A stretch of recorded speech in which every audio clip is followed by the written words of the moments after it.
कौशल्या जी का महल और कौशल्या जी के महल में वो कोठरी जिसमें रामचंद्र जी ने उनको दर्शन दिया, वो हमारी जन्मभूमि। अब लोग कहते हैं कांची वाले महाराज जी बैठे हैं, ये सब चले मुसलमानों से समझौता कराने, तो विश्व हिंदू परिषद के लोगों ने कहा कि ये सन्यासी है, इनको कोई हक नहीं है, ये तो वैष्णवों की चीज है, राम भक्तों की चीज है। ये तो सही में हम लोगों से भी प्रश्न करते हैं लोग, हालांकि बाद में बदल गए। हम लोगों से भी प्रश्न करते हैं, हम लोग कहते हैं कि भाई भगवान राम ने भगवान शंकर का शिवलिंग रामेश्वर में स्थापित करके अपना कर्तव्य पूरा कर लिया, ये काम तो वैष्णवों ने कर लिया, विष्णु ने कर लिया, तो उनके भक्तों ने कर लिया। अब भगवान रामचंद्र जी की जन्मभूमि में राम मंदिर की स्थापना अब शिव जो भक्त करेंगे, अब हर हर महादेव लगेगा तब जय श्री राम। तो कहने का मतलब यह है कि जन्मभूमि में मंदिर ना भी बने तो भी वो हमारे लिए पूज्य है, लेकिन अगर जन्मभूमि के नाम पर मंदिर कहीं अन्यत्र बना दिया जाएगा तो वो बड़ा धोखा हिंदू समाज के साथ हो जाएगा।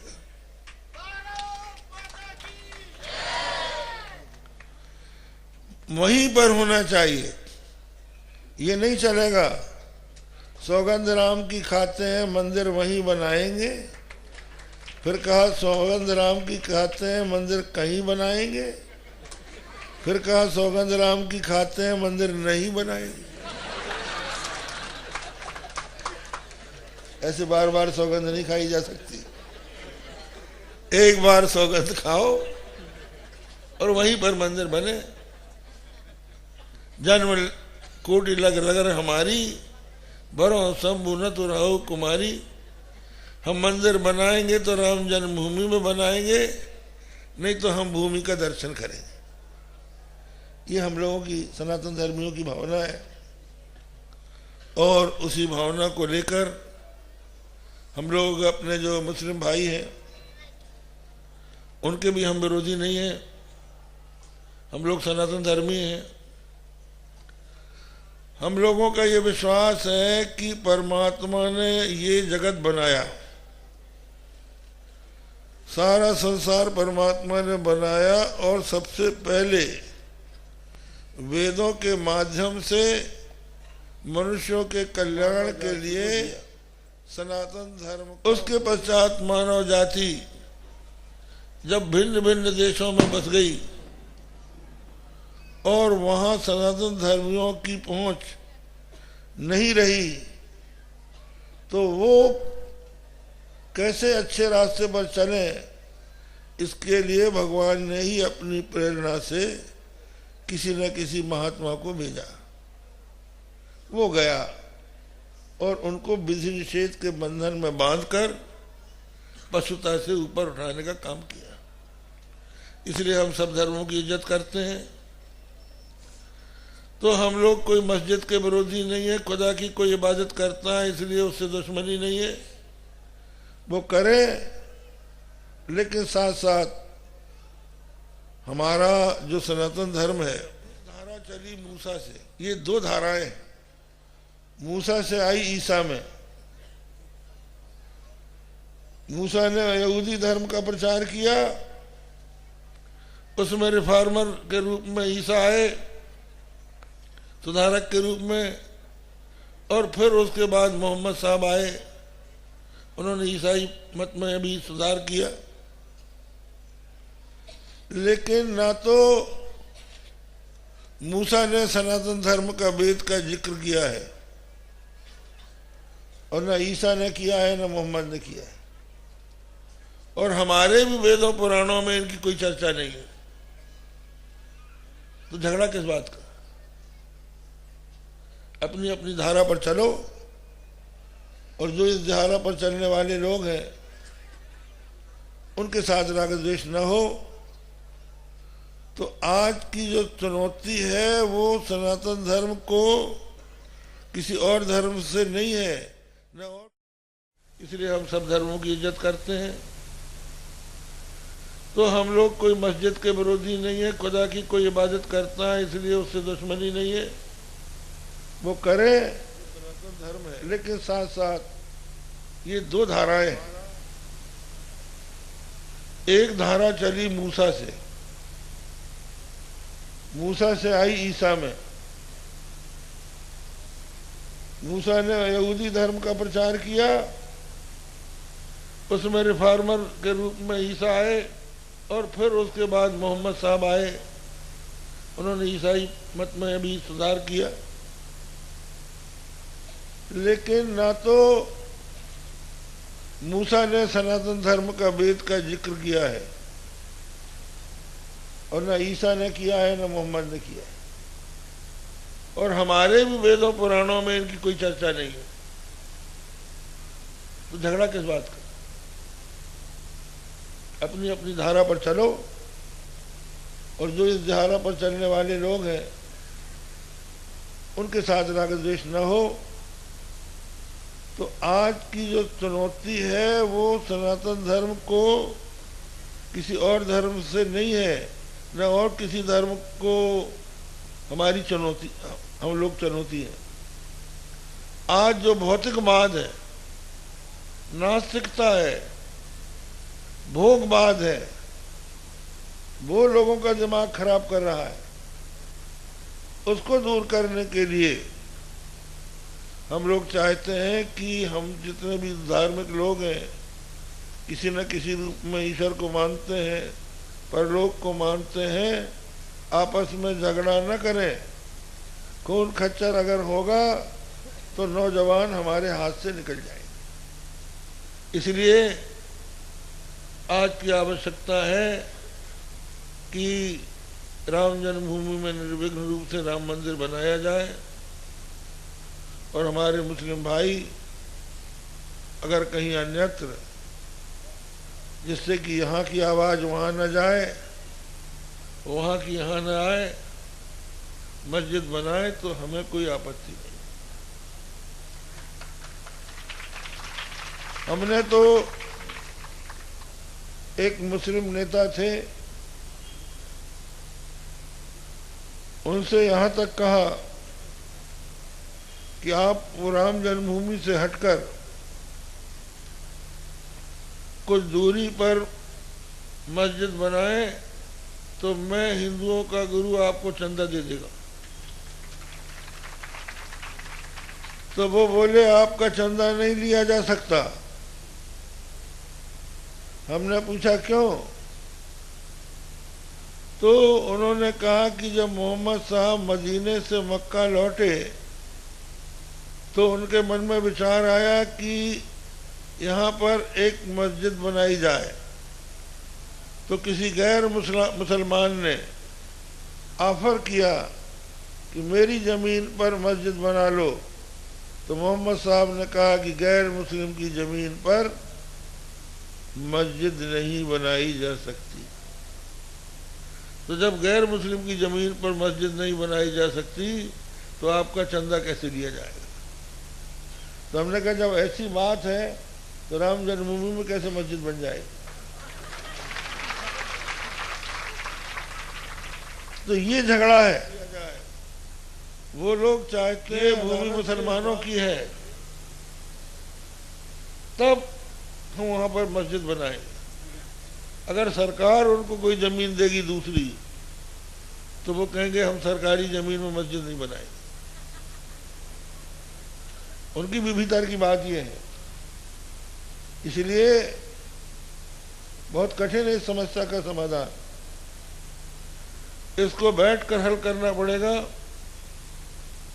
और ऐसा वातावरण बनाना पड़ेगा जिससे कि ये झगड़े मिटे और राम जन्मभूमि में भव्य मंदिर का निर्माण बिना किसी पार्टी के भेदभाव के, सभी राम भक्तों के सहयोग से और सभी दूसरे धर्म के लोगों की सद्भावना से राम मंदिर बनाया जाए।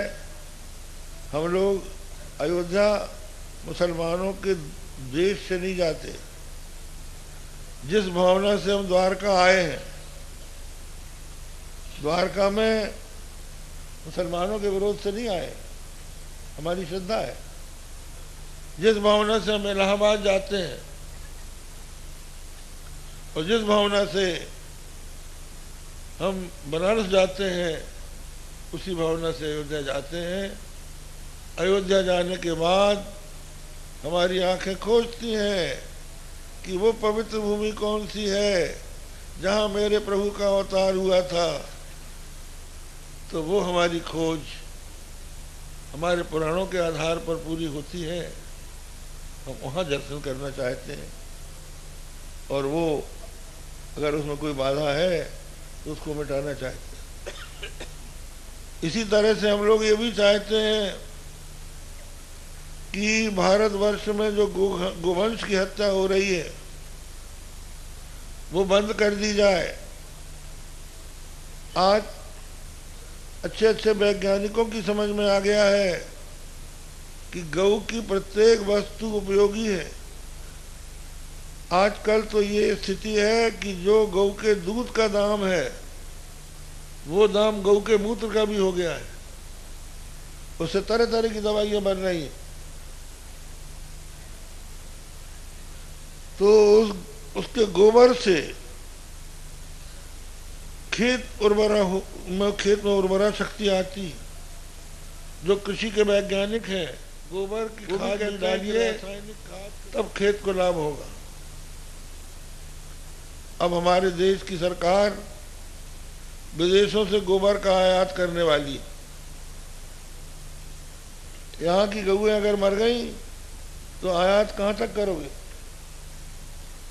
और फिर इसके कारण भी कई तरह के झगड़े होते हैं। तो देश की समस्याओं का हल होना चाहिए। आजकल की जो सरकारें हैं वो एक्सीडेंट बचाती हैं। जैसे कोई जाम लगा हो कहीं और कोई गाड़ी चला रहा हो तो कहीं से इधर से न टक्कर लग जाए, इधर से न लग जाए, तो बचाता हुआ बेचारा परेशान होता है। उस तरह की स्थिति बन जाती है। हम लोग कहते हैं कि पुरानी द्वारका समुद्र के भीतर है। पानी अगर एक बांध बांध दो और पानी वहां का उलीच के इस बांध में कर दो तो द्वारका मिल जाएगी। लोग तैयार होते हैं,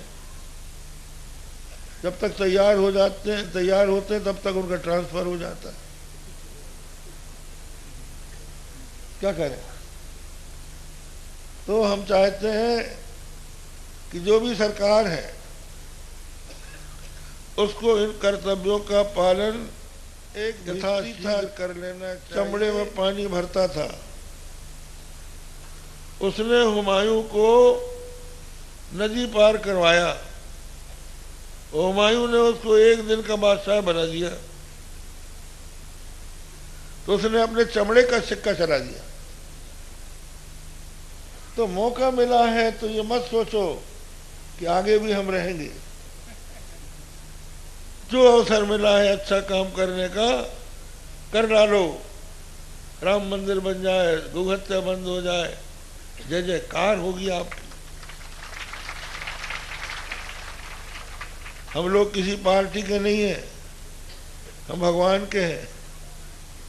तो हम लोग चाहते हैं कि इस देश का कल्याण हो और सब लोग सुखी हों और देश की समस्याओं का जल्दी से जल्दी हल निकले।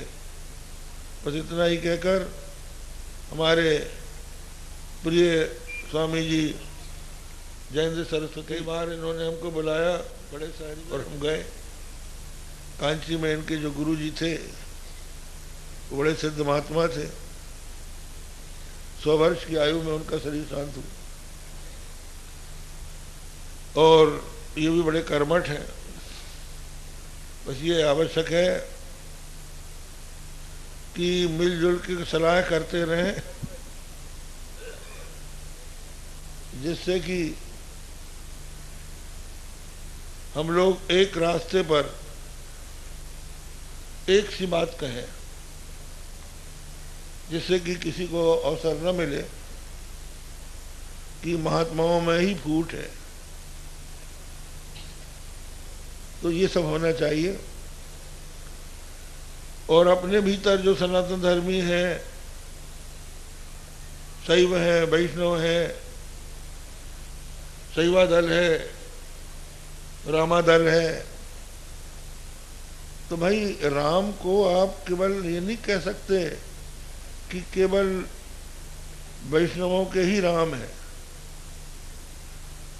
जो शैव लोग हैं उनके भी राम है, सब भगवान राम को मानते हैं। और बहुत से महात्माओं को तो रामायण पढ़ के ही वैराग हुआ है। हमारे नागा महात्माओं में कई महात्मा ऐसे मिलेंगे जो बचपन में रामायण सुन सुन के घर से मात्र से राम से अलग करने ये अन्याय होगा। सबके राम है और अंत में तो सबको राम कहने से मोक्ष प्राप्त होता है, ये हम लोगों का विश्वास है। इसलिए सब लोग मिलकर बिना भेदभाव के अपने देश की समस्याओं का हल करें। इतना ही कहकर आज प्रवचन का पर्यवसान करते हैं। कर फिर आप लोगों के बीच में और चर्चा होगी। श्री राम जय राम जय जय राम। श्री राम जय राम जय जय राम। श्री राम जय